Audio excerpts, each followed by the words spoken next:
Njeriu I fshehur që qielli e njeh, por njerëzit nuk I kushtojnë vëmendje atij. Kur Umer ibn el-Hatabi, Allahu qoftë I kënaqur me të, u nis për në haç. Ai thiri delegacionet nga Jemeni, duke thënë: "A është Uvajs el-Karni midis jush?" Xhaxhai I tij tha I habitur: "O prijës I besimtarëve, ai lini të shquari dhe udhëheqësit e popullit dhe pyetni për një njeri të thjesht nga njerëzit e thjesht, të panjohur për askënd, I cili ruan pasuritë tona dhe injorohet." Umeri tha me vendosshmëri: "Dua Uvajs ibn Amir el-Karni." Kur e sollën, Umeri e pyeti: "A je Uvajs ibn Amir nga Muradi, nga Karni?" "Po, o prijes I besimtarëve," tha ai. "Ti kishe lebër dhe Allahu të shëroi prej saj përveç një vendi sa një dirhem," I tha Umeri. "Është si që she, o prijes I besimtarëve," tha ai.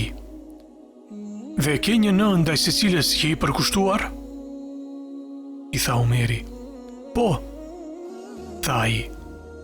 Pastaj Umeri, Allahu qoftë I kënaqur me të, tha duke I mbushur sytë: "E dëgjova të dërguarin e Allahut, paqja dhe bekimet qofshin mbi të, të thoshte para vdekjes së tij: Uvejs ibn Amir do të vijë tek ju me përforcimet e popullit të Jemenit. Ai ishte I prekur nga lebra, por Allahu e shëroi prej saj, përveç një vendi sa një dirhem. Ai ka një në ndaj së cilës është I përkushtuar. Nëse ai do të bënte një lutje tek Allahu, ai do ta përmbushte atë.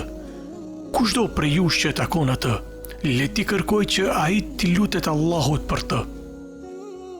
Umeri tha: "Kërko lutje për mua, o Uvejs." Uvejsi ngriti duart dhe bëri një lutje që nuk do të refuzohej. Pastaj Umeri e pyeti: "Ku po shkon?" "Në Kufa," tha ai. "Atë shkruaj për ty te guvernatori I saj," I tha Umeri. "Do të doja të isha ndër njerëzit më të parandësishëm," tha ai.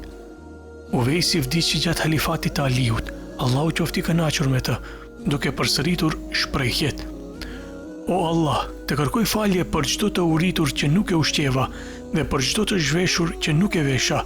Unë nuk kam asgjë tjetër përveç asaj që kam në shtëpinë dhe asaj që kam në bark." Dhe ja ku vjen mësimi. Nderi nuk është në pamje apo tituj.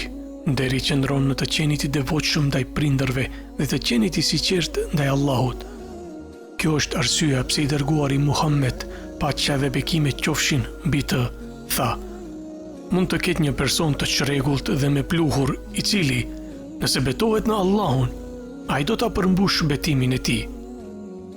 Të qenit I devotshëm ndaj prindërve është rruga më e shpejtë drejt xhenetit më të lartë me Allahun, të dërguarit dhe vullën e të dërguarve, paqja dhe bekimet qofshin mbi të.